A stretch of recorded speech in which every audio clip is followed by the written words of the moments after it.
Your project is seemingly going well until, upon reviewing your monthly dashboard, you notice that one of your burn down charts has somewhere flatlined. Something is not quite right. But the moment you dig deeper, the full reality begins to unfold. Welcome to Diary of a Mad Program Manager. So, on our last episode, I covered the metrics, so OKR, we covered CSFs, we covered KPIs. Today, we will cover one of the elements that can impact adherence to those metrics, what is known as done drift. So, just a bit of background on this. Done drift can be a product of what's known as definition of done. Now, definition of done, it defines the quality of the deliverables of a project. So that's the criteria under which the project outputs reach the acceptance threshold, which is set by the sponsoring body, and that from which the project closure can then follow. Now, um, definition of done is mandatory in Scrum events, but it can also be applied in agile projects with incremental deliveries. But I know what you're thinking. Is this not scope creep? I hear you say. Well, not quite. They are both similar in the fact that they can hinder projects, but scope creep is due to changes in the volume and amount of work agreed to be delivered.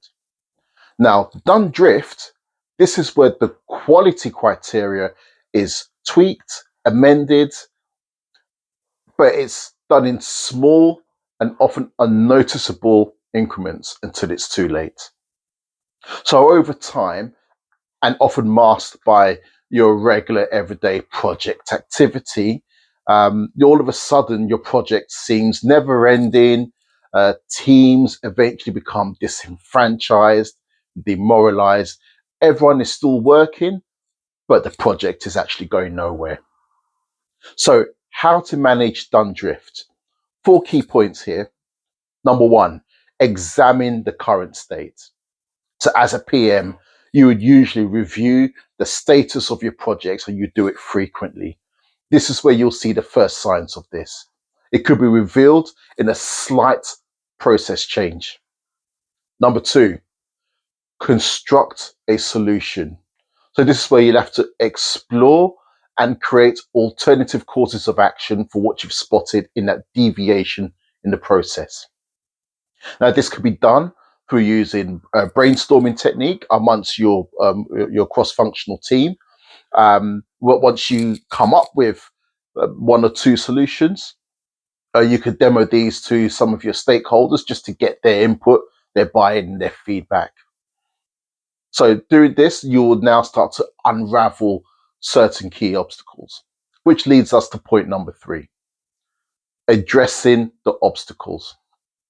So what you would do is that the obstacles would now start to reveal themselves. You now start to list them, categorize them. One quick way of doing this is to check your risk register.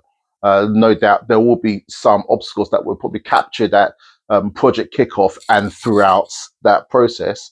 That could well be some of these obstacles that are causing the done drift. So once you have them captured, list them, and you need to have a robust approach on how you're going to manage, eliminate, modify, etc. Pretty much you'll treat them as you would a risk. And fourthly, implementing the change.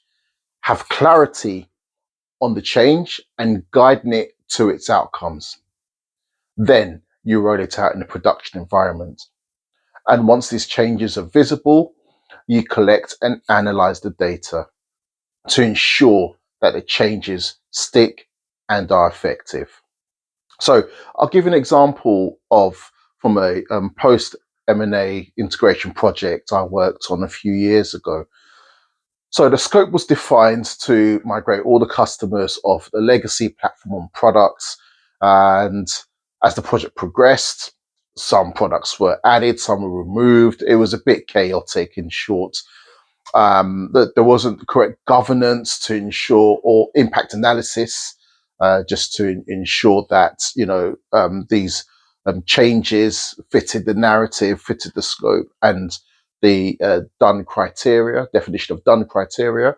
Now, for this, the shift occurred when a product was added with no clarity on the readiness of its replacements for the customers. So we had to move the customers off this product, but there was no replacement products for it, in short. My team spent several weeks trying to force a solution, and this sapped a lot of energy and momentum from the project.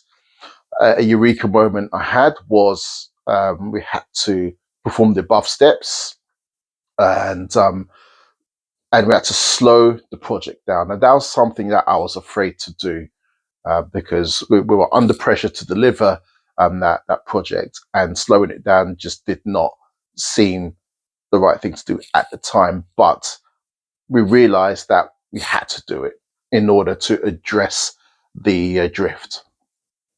So the result of this was that we were able to capture data and share this with senior stakeholders.